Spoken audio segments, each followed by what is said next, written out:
kisha muda mrefu kulelewa na wazazi nyumbani. Fadhili anasema siyataki tena maisha haya na kuchukua uamuzi mzuri wa kuoa ili aungane na dada Neema, waunde maisha ya ndoa wao wawili, wazae watoto wa kiume na wa kike, na baraka za Mungu ziwe nanyi.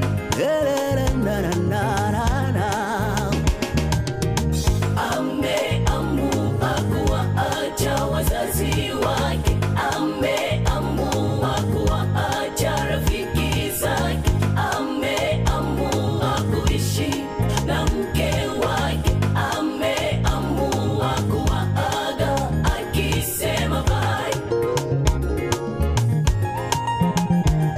Bye bye. Bye. Bye bye.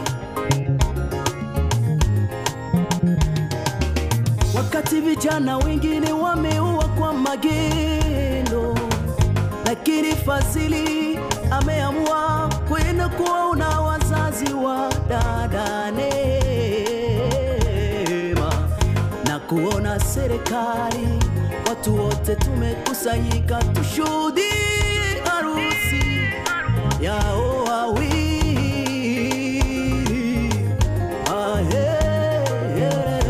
Anaenda.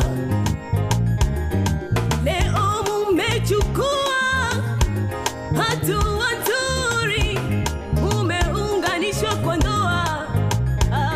Bye bye. Muwe mfano bora kwa vijana wengine wote, mubarikiwe naye Bwana. Bye bye. Kaka zako wasema asante, dada zako pia twashukuru kwa siku hii ya leo. Musimirane murikeima Mungu Fadhili na Neema Nyaburungu anaenda.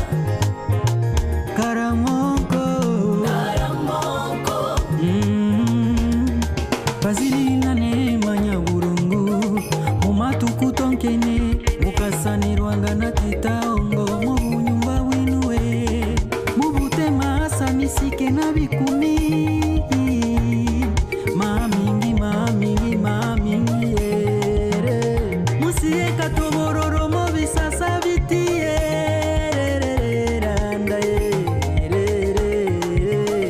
ani prince ndore mushukira wa kubyungu shebyara bya kimpumbi nisimbengi mukahanda kanoneba emukakare wekisasa bakinga tita Rutumba koyo Salima Kahindo nyamuhani witu